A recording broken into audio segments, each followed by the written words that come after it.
नमस्कार दोस्तों, welcome to knowledge पाठशाला। आज की इस वीडियो में जो दो टॉपिक हम कवर करने जा रहे हैं उनमें से फर्स्ट है normal residence and second is citizenship and residentship. तो चलिए शुरू करते हैं। सबसे पहले देखते हैं कि नॉर्मल रेजिडेंट किसको बोलते हैं। देखो, नॉर्मल रेजिडेंट किसी भी कंट्री के लिए एक इंडिविजुअल भी हो सकता है और एक इंस्टीट्यूशन भी हो सकता है। ठीक है, क्या कंडीशन होनी चाहिए? Who ordinarily resides in the country. ठीक है, सामान्य रूप से उस कंट्री में रहना चाहिए उनको। और दूसरा ये है कि उनकी जो सेंटर ऑफ इकोनॉमिक इंटरेस्ट है वो उस कंट्री में लाए होने चाहिए। ठीक है, तो नॉर्मल रेजिडेंट के अंदर बोथ इंडिविजुअल एंड इंस्टीट्यूशन दोनों इंक्लूड होते हैं। ऑर्डिनरली उनको उस कंट्री में रहना पड़ेगा और उनके जो भी इकोनॉमिक इंटरेस्ट है वो उस कंट्री के अंदर होने चाहिए। चलो, अब देखते हैं कि सेंटर ऑफ इकोनॉमिक इंटरेस्ट में कौन सी दो चीजें आती हैं। सबसे पहली चीज ये है कि द रेसिडेंट लिव्स और is located with in the domestic territory. ये जो हमारी कंट्री की, इंडिया की डोमेस्टिक टेरिटरी है, रेसिडेंट को इस डोमेस्टिक टेरिटरी के विद इन उसे रहना है। ठीक है, सेकंड ये है the resident carries out basic economic activities of earning, spending and accumulation from that location। जो भी रेसिडेंट इस डोमेस्टिक टेरिटरी के अंदर रह रहा है उसे जो भी बेसिक इकोनॉमिक एक्टिविटीज होती है like earning, spending and accumulation, वो इस लोकेशन के विद इन ही होनी चाहिए। ठीक है, उसकी जो अर्निंग, स्पेंडिंग एंड एक्यूमुलेशन है वो इस लोकेशन के, इस टेरिटरी के विद इन होनी चाहिए। ठीक है, पिक्चर को अपलोड करने का या पिक्चर को ऐड करने का इंटेंशन ये है क्योंकि बहुत सी बार ऐसा होता है कि हम चीजों को सेंटेंस में याद नहीं रख सकते, लेकिन पिक्चर देख के उन्हें माइंड में रिटेन करना इजी होता है। तो ये जो भी पिक्चर्स है आप प्लीज इन्हें अपने माइंड में रिटेन कीजिए।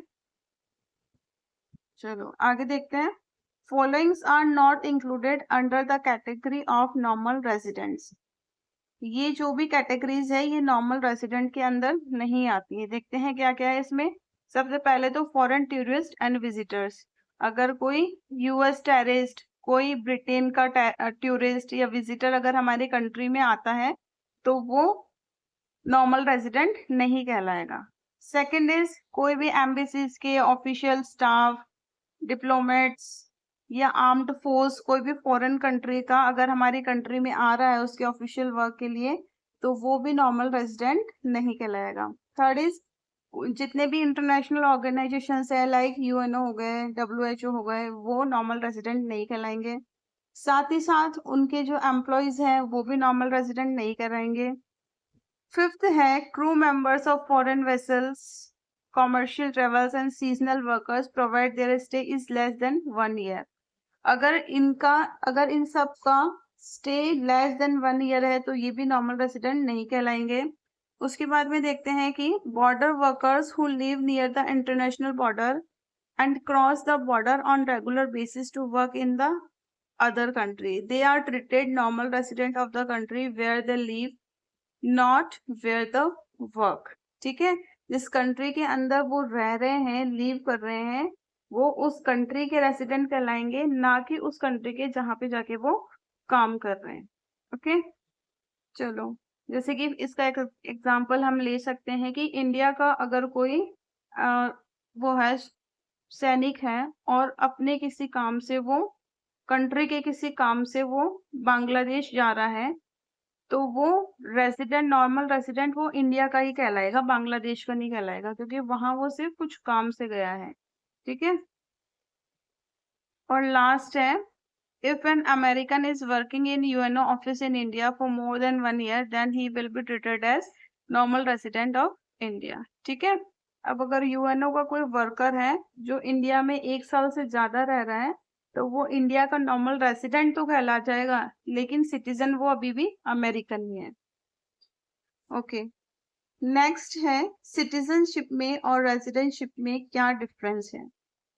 तो देखो, सिटीजनशिप है वो एक लीगल कंसेप्ट है, जबकि जो रेजिडेंटशिप है वो एक इकोनॉमिक कंसेप्ट है। ये बेस्ड है आपकी इकोनॉमिक एक्टिविटीज पे। ओके, और ये बेस्ड है आपकी प्लेस ऑफ बर्थ पे और सम लीगल प्रोविजंस पे, जिसके बिहाफ पे आपको किसी भी कंट्री की सिटीजनशिप मिल सकती है। ठीक है, जैसे कि देखो, Indian citizenship can arise in 2 ways. आप भारत के नागरिक कब कहला सकते हो? By birth. ठीक है, अगर हमारा जन्म, हमारी पैदाइश इंडिया में हुई है तो बाय बर्थ ही हम इंडिया के नागरिक हो गए, हम भारतीय सिटीजन हो गए, इंडियन सिटीजन हो गए।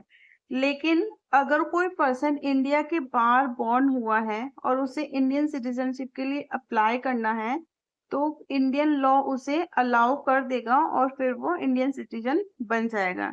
इसका एक देखो एग्जांपल ये है कि ये एक बहुत ही फेमस सिंगर है, अदनान सामी, है ना। इनका बॉर्न वैसे तो पाकिस्तान में हुआ था, लेकिन इन्होंने लेटर ऑन इंडियन सिटीजनशिप के लिए अप्लाई किया था और now he is an Indian citizen. ठीक है, अब उन्हें भारत की नागरिकता मिल चुकी है, वो एक भारतीय नागरिक है। तो इस एग्जाम्पल से आप इसको याद रख सकते हो। ओके, रेजिडेंटशिप को देख रहे थे हम। तो रेजिडेंटशिप जो है वो पूरी तरीके से इकोनॉमिक कंसेप्ट है। ठीक है, an individual is a normal resident of a country if he ordinarily resides in the country for a period more than 1 year and his center of economic and interest also lies in that country। अगर वो किसी भी country के अंदर 1 साल से ज्यादा समय के लिए रहता है और उसका इकोनॉमिक इंटरेस्ट भी उस कंट्री के अंदर ही लाई करता है, तो वो उस कंट्री का नॉर्मल सिटीजन कहलाएगा। इसे भी देखो एक एग्जांपल की हेल्प से देखते हैं हम। यहाँ देखो, ये है मिस्टर कॉन्ग, जो कि इंडिया में 1 साल से ज्यादा समय के लिए रह रहे हैं। ठीक है, तो ये इंडिया के नॉर्मल रेसिडेंट तो बन चुके हैं, लेकिन ये अभी भी इंडिया के सिटीजन नहीं बने, क्योंकि सिटीजन बनने के लिए हमने देखा था ना, 2 कंडीशन पूरी होनी चाहिए। या तो आपका इंडिया में बर्थ होना चाहिए, तो देखो ना तो इनका इंडिया में बर्थ हुआ है, और सेकंड कंडीशन ये है कि आपको अप्लाई करना पड़ेगा और लॉ आपको अलाउ करेगा। तो बाय लॉ भी इन्होंने सिटीजनशिप अभी तक नहीं ली है। ठीक है, तो अभी तक ये इंडिया के सिटीजन नहीं है, सिर्फ नॉर्मल रेजिडेंट है, क्योंकि ये इंडिया में 1 साल से ज्यादा समय के लिए रह रहे हैं। अभी भी ये कहाँ के सिटीजन है? चाइना के, है ना, क्योंकि ये चाइना से ही बिलोंग करते हैं। तो इस वीडियो में इतना ही। आई होप आपको ये समझ में आया होगा, और जो भी कंसेप्ट है इसे प्लीज आप पिक्चर से याद करने की कोशिश कीजिए। Thank you for watching.